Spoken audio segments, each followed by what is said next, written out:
If it's a day called today, we're talking guitars and life. Let's get into it. This is the best guitar I have set up in my shop. And you know why it's the best guitar in my shop? Because I didn't set it up, Jack. This is a guitar that I won from the good folks at Fret Not from MWS Guitars, a stateside luthier who built this guitar from scratch. And this guitar is set up to perfection, my friends. I'm saying perfection. So I've been talking a lot about the train and a lot of my vids and a lot of the guys that hang out on the channel and people that we're hanging out with on Tuesday nights that are live. Oh, by the way, if you ever have time on a Tuesday night, stop by the live stream at 7:30 p.m. Central Standard Time. Hang out with some good quality folks. If you hang out on the channel, you already knew that. Hey, if it's your first time, welcome, Jack. Come back anytime and hang out with us at TED Talks, Guitars, and Life. I want to talk about tackling the guitar nut. The nut is one of the most important parts of a fine playing instrument. An instrument that is easy to play, an instrument that doesn't fight you. I don't know if you guys can relate to that. So there are three things today that I want to talk about in reference to guitar nuts. The three things that I'm going to share based on some research that I've done and one particular video that I will link in the description below. Thanks Torsten, who provided the Tease ST1 electronics for the giveaway guitar, but also for sending me that vid one day, man, saying, hey, you ought to check this out. I checked it out. I thought it was cool. So let me show you about this guitar, just what I love about it. Here's what I love the most, guys. This nut is cut really, really well. This guitar has some of the lowest action of any guitar in my shop. And this nut is cut better than any other guitar in my shop. Okay, now again, I'll say I didn't do this work. I benefit from this work that Michael over at MWS Guitars did. Okay, so that said, the three things that I want to say about a guitar nut. When it comes to a guitar nut, one of the things that you want to be looking and assessing is the distance between the string. We'll take the E string here, the bass string.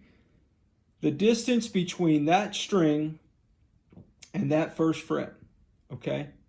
Guys, it is a whisper, okay? That's what you want. You want as little bit of air as you can get. So if I hold down the third fret, you probably can't see this in the camera. I've got movement, but man, it's not much movement. In other videos where I've talked about this particular guitar, I've talked about the fact that if I hold down the third fret, I can get a piece of this posted pad, one slice, to slide through under that. But that's all I can get, man. I can't get two folds of a posted note. That'll tell you how thin this is, okay? So the thing that you're looking for, you want to cut your nut down to where you have a whisper. Guys, please be very, very careful. If you cut your nut slots too deeply, your open strings are going to buzz. Life is going to be bad. And if you do that, please don't email me, tell me that I told you to do something and you jacked your guitar up. No, you jacked your own guitar up. What I'm saying is, be careful. If you're going to file the nut slots on your guitar, please be careful. Disclaimer over. So what you want is you want to file that down to where when you hold down the third fret of the bass E string, there is just a whisper. It is this action right here. You don't, when you fret a guitar, you don't want to have to push so hard, okay? That's the difference between a guitar that's set up really well and something that hadn't been set up at all.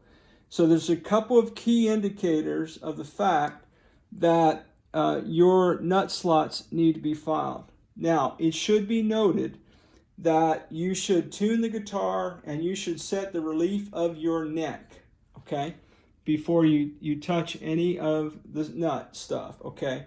So the way you do that, check your relief. You put one finger down on the first fret. With your thumb, you put your thumb where the guitar meets the body, and then you stretch to this right here, and you're looking for how much movement do you have. You want some movement. If you don't have any movement at all, you're going to have the buzzy buzz delicious, man. Okay? So you need a little bit of relief in there. Now you could engage something like this Music Nomad truss rod gauge, and the way you would use that is you would capo the first fret, and you would hold down the 12th fret, and on the 6th fret, 1, 2, 3, 4, 5, 6, you should be able to slide this in, and you can. Okay, now you may notice that can you hear that it's catching just a little bit? So maybe the folks at Music Nomad would say that's a little too low, but I don't have any buzzing and the action's nice and low. Now some people would say that what you want to do here is 0.018, you know, a little something like this. So without a capo, you just kind of slide that under and it'll go, but I got to kind of force it in there, okay? The other cool thing, and again, I'll put a link to the description below of the video where I heard the guy from Suhr talking about this, okay? I found this to be very helpful myself. He said if you take a guitar and you fret the first note and you hit the first note, this string up here around the 12th fret shouldn't really move that much, okay? So if you have a guitar and you push down the first fret of the bass E string and your string has just got a lot of movement in it, that is a sign that your nut slot is not cut well. Okay?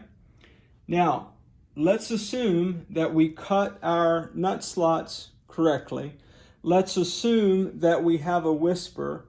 Let's assume that we fret the first fret a little bit and that string really doesn't move. We feel like we're doing all right. Another thing I picked up from the video and some research that I've done is, according to the guy at Suhr anyway, there should be a 1/16 of an inch from the bottom of that fingerboard to that string, and there is. Now, I didn't know there was. I didn't even know, guys, I didn't even know it was a thing until I saw the video. So I watched his video and I said, oh man, I need to go check all this out, man, because hey, this is like I said, man, this is the best setup guitar that I have in the shop. And I checked all the measurements. It lined up exactly what he said. And I thought, you know what, Jack, we're going to do that to that old Squire Strat. We sure are. Let me just say one more thing in general about nuts, okay? All right. Sometimes, by way of tuning stability, and sometimes you'll get some weird kind of pinging sounds or a little kind of harpish kind of sounds. What you want to be able, with the strings taut, tuned to pitch, and it'll be most hard to do with the low E string, but you ought to be able to pull that string up where it doesn't get caught in that nut. Okay, it should slide right out of that nut slot. If it catches on that nut, and these strings are kind of hard to pull, and I'm trying not to break a string, and the sun is in my eyes. If you can't lift that string out of that nut, then that means that you need to broaden that a little bit. You need to open that nut slot up, because that means your string is going to get caught in here, and that's going to create all kind of tuning instabilities. So, talked about 3 things and a tuning stability tip. Thing number 1, a whisper between the top of this fret and your string. 2, do you have string movement? If you fret the first fret and you just kind of go up and down on it, does this string have a lot of movement in it? Okay. 3, we talked about a 1/16 of an inch between the fretboard and the string on the last fret. And we talked about this tuning stability tip. Well, as always, wherever you are in your guitar journey, I pray it's a long, smooth, safe, joy-filled ride for you, Jack. Hey, rock on with your bad selves, everybody. Catch you down the road.